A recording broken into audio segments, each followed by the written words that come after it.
Hare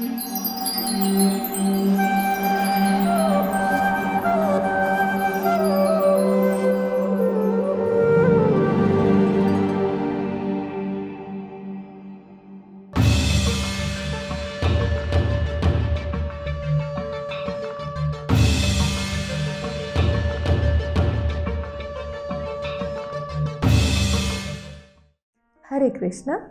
We are going to do Bhagavad Gita, chapter 7, verse number 7.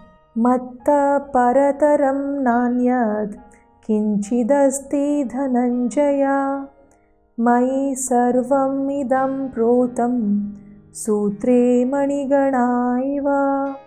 Translation, chapter 7, verse 7. O conqueror of wealth, there is no truth superior to me. Everything rests upon me, as pearls are strung on a thread. No truth superior to me. That means he is the most superior. See, everywhere he is telling that he is supreme. Even in the 15th chapter he says he is Purushottama. Okay, here he is telling among the truth he is the most superior. So, we have to understand that he is so supreme. That means, all the planets also, there is no other thing which is holding them. It is Krishna who is holding them. See, it is not that some kind of gravitational pull or any other kind of force that is keeping the planets in its orbits. But, because if something is keeping, then we are not sure whether it is God or whether it is a planet. So, it is God, because Krishna is telling here, there is no truth superior to me and everything rests upon me.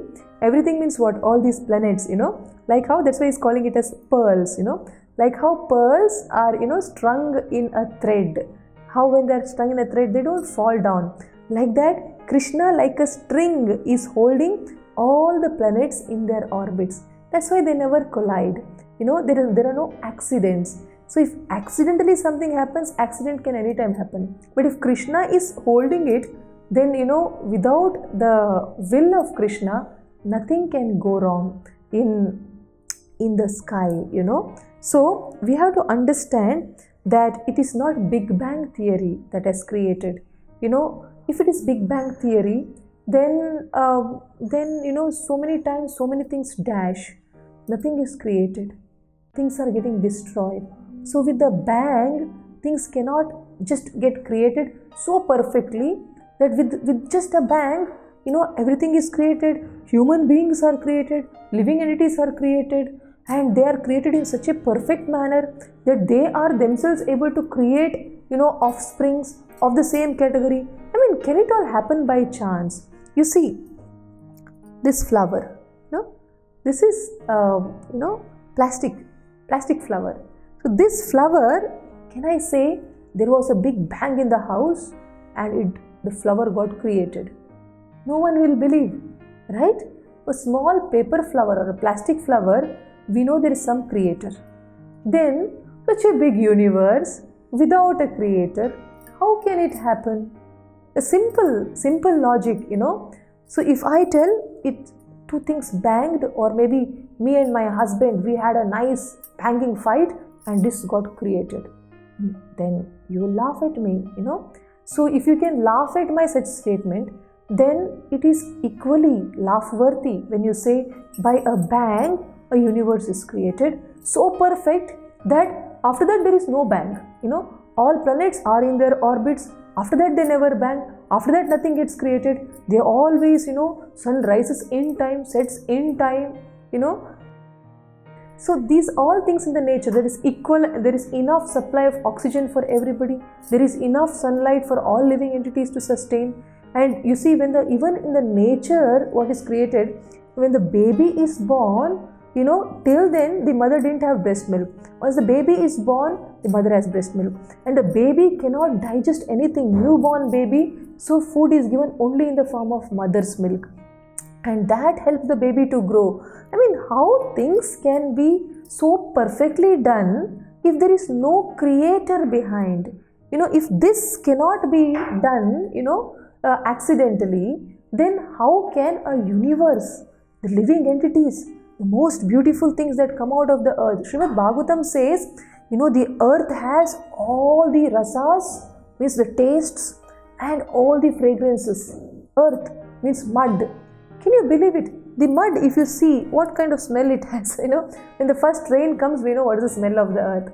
But if you say all fragrances are coming from the earth, all rasas are coming from the earth, we can't believe it. But when you look at the beautiful flowers and its fragrance, we didn't put perfume.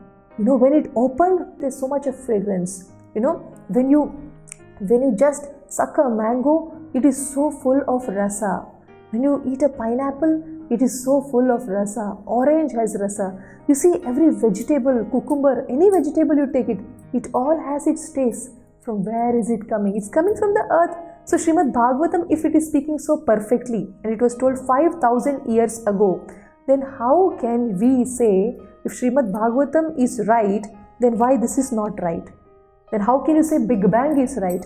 And for all the reasons, you should know that like Big Bang theory, there are 20 plus more theories how universe has got created by scientists. Means 20 plus scientists have disagreed with Big Bang theory and we are blindly believing it. Scientists themselves don't believe, and encyclopedia like Britannica or some encyclopedia, it clearly tells that we are not so sure that whether it's actually Big Bang theory. Like a statutory warning you have, cigarette smoking is injurious, they're selling cigarette and they're putting a warning. Like that an encyclopedia is telling, we're still not sure if Big Bang only has created or not. How can we be sure? Were we there when it banged and it got created? We were not there. We have not seen it. Okay? We have not experienced it in our lifetime. Then how can we simply assume what happened so many years ago? Then people will say, no, we have scientific theories. The scientific theories are for those who are blindly believing. It is not for those scientists who have come up with some other theory, and their theory is opposed by other scientists, and other scientists' theory is opposed by these scientists. Scientists themselves don't agree with this creation, but all the saintly souls, all the saintly Muslims, all the saintly Christians, all the saintly Hindus who follow the scriptures, take Quran or take Bible or take Bhagavad Gita or take any scripture, all the scriptures say the same thing because God is one. All the scriptures say that God created the universe. God created the living entity. Simple. And that's what he's telling, that there is no superior truth than me and I hold them in my hands. Okay.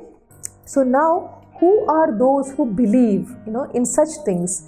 Some people totally oppose. They don't accept this theory. They don't accept Bhagavad Gita. They don't accept Krishna. But there are people who accept it, who respect it, who follow it, and who attain peace of mind. So who are they? That is in the verse number 16 of chapter 7. Chaturvidha bhajante mam jana sukritino arjuna arto jijnasurartarti jnani cha bharatarshabha. Chapter 7 verse 16 translation. O best among the Bharatas, 4 kinds of pious men begin to render devotional service unto me: the distressed, the desirer of wealth, the inquisitive, and he who is searching for knowledge of the Absolute. So one who is searching for the knowledge of the Absolute is really good. But there are 4 types of people, who actually come to Krishna. Whoever is in trouble, whoever is in worry, if they go to Krishna, then that worry was good luck for them. Because after going to Krishna, by chance they meet a devotee and by chance they hear Gita and they understand and they like it and they follow it, they will become totally free from miseries in spite of living in the same miseries. You understand? So in spite of having all troubles, Prahlad was very happy. In spite of having the fear of death, the snake would come and bite Parikshit in 7 days. He was so blissfully hearing Srimad Bhagavatam. See, there was no fear of death while hearing. So the distress, if it takes us to Krishna, then that is not distress, that is fortune, greatest fortune. So the distressed people are also the people of piety. That's why they go to Krishna. There are so many people who are distressed. They go to the liquor shops, they don't go to God. So only pious people who are distressed, they go to Krishna. So that is the one category of pious people. Okay. Next category is the desire of wealth.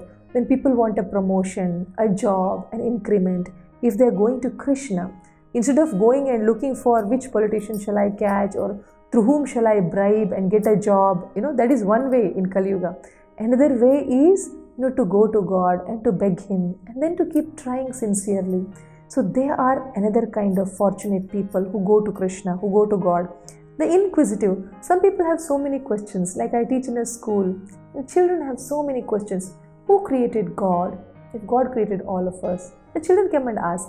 So I tell them, you see, no, because He is God, He has no creator above Him. They don't understand. No, but who is, we tell Nanda Baba, Yashoda Maya for Krishna. I say that they're acting like, they're devotees, they've taken the role of mother and father, but actually when He was there, He has no mother and no father. They don't understand. But how it is possible? Without father and mother, how He has come? No, He's always there. You were also always there, you've forgotten. You will also be always there, you will not remember what's happening now. But Krishna, He was always there. So then also if they don't understand, then we tell them, you see, if there is a train has so many compartments. For the compartment number 4, compartment number 3 is pulling it. For the compartment number 3 is being pulled by compartment number 2. 2 is pulled by 1 and 1 is pulled by the engine. What pulls the engine? Nothing. Engine is not pulled by anything. Engine pulls everything. Same way, engine is Krishna here. He is the one who is making the planets dance according to His tunes, and there is no one who is making Him dance. Yes, there is one who can make Him dance, Mother Yashoda. There is one, the gopis, the devotees. In other words, the one is, they're all devotees. What is common between Mother Yashoda and the gopis and the Gopa boys? That is, they're all having devotion. So that one pointed devotion, if we have for Krishna, if we win His heart, then He will dance according to our tunes. So these 4 kinds of people who approach Krishna, they have all the chances of becoming first class gopis, who can really make Krishna dance. Hare Krishna.